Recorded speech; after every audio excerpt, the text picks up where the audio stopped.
आम्ही परिवहनच्या डेपोला आम्ही त्या ठिकाणी व्हिजिट केली। त्या ठिकाणी चार्जिंग स्टेशनचं काम लवकरात लवकर चालू होईल। मला वाटतं अजून एक 15 दिवसात चार्जिंग स्टेशनचं काम त्या ठिकाणी पूर्ण होईल आणि जे आपल्याला MSEBला 2.5 कोटी भरायचे होते ते आपल्याला शुक्रवारपर्यंत 2.5 कोटी भरून एक 8 दिवसाचं काम MSEB वाल्यांचं आहे ते त्या ठिकाणी पूर्ण करतील आणि चार्जिंग स्टेशनचंच फक्त काम राहिलेलं आहे। ते जर पूर्ण झालं तर मला वाटतंय 2.5 ते 3 तासात आपले कमीत कमी 20 बस आपले चार्ज होणार आहेत 2.5 ते 3 तासात ॲट अ टाईम। मग ते पूर्ण झाल्यानंतर वर्कशॉपचं थोडंसं काम राहिलेलं आहे ते देखील या ठिकाणी पूर्णतः येईल असं आम्ही काल व्हिजिट केली असताना त्या ठिकाणी कळालं आणि मला वाटतं 1 महिना सव्वा महिन्यात किंवा त्याच्या आत बस आपल्याला या ठिकाणी सोलापूर महापालिकेवर शहरामध्ये बस आपल्या या ठिकाणी चालू होती। हे बघा काम त्या ठिकाणी मोठं आहे। बुधवारपेठमध्ये आपलं त्या ठिकाणी वर्कशॉपचं काम चालू आहे आणि तसंच चार्जिंग पॉईंट त्या ठिकाणी चालू आहे। आता आपण पाठोपाठ MSEBचं जे काम होतं ते पूर्ण झालं। आता फक्त कसं आहे ती जर शासनाची टीम आली ना चार्जिंग स्टेशनचं काम करत वर्कशॉपचं जे काय काम आहे ते देखील त्या ठिकाणी पूर्ण करणार आहे। ते थोडंसं काम अर्धं आणि परत नंतरनं काम असं पूर्ण ते करू शकणार नाहीत। म्हणून आपलं जे सिव्हिल वर्क आता थोडंसं राहिलेलं आहे सिव्हिल वर्कचं काम पूर्ण झाल्यानंतरनं चार्जिंग स्टेशनचं त्या ठिकाणी काम होईल। मला वाटतं या 15 दिवसात चार्जिंग स्टेशनचं काम होईल।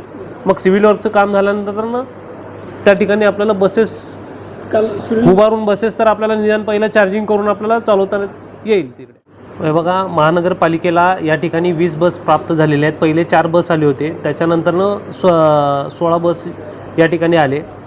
आम्ही या ठिकाणी काल दिव्य मराठीला बातमी प्रसिद्धी झाली की त्या ठिकाणी 6 गाड्यांमध्ये लॅम्प या ठिकाणी चोरीला गेले म्हणून अशी बातमी प्रसिद्धी झाली होती।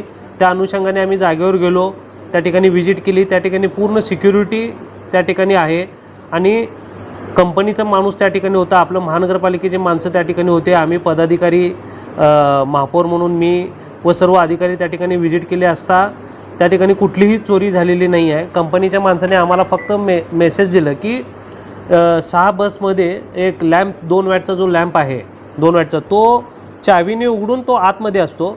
मे बी कंपनी या ठिकाणी आम्ही कंपनीला या ठिकाणी फोन करून विचारलं की असं ते लॅम्प नाही तर कंपनीचे लोकांनी आम्हाला सांगितले की 6 गाड्यांमध्ये लॅम्प मे बी राहू शकतं आणि आमचा माणूस त्या ठिकाणी ते बघण्यासाठीच ते ठेवलेलं आहे आणि ते जे काय कमी आहेत लॅम्प त्या ठिकाणी 6 गाड्यांमध्ये लॅम्प कमी असेल तर ते आम्ही त्या ठिकाणी बसून घेऊ आणि मगच आम्ही RTO पासिंगला पाठवू असं कंपनीच्या वतीने त्या वरिष्ठ अधिकाऱ्यांनी सांगितलेलं आहे। मग चोरी वगैरे हा कुठलाही प्रकार त्या ठिकाणी नाही आहे कारण का आपण 2 शिफ्टमध्ये त्या ठिकाणी 4-5 माणसं नेमलेली आहेत आणि रजिस्टर मेंटेन केले की कोण आलं आणि कोण गेलं।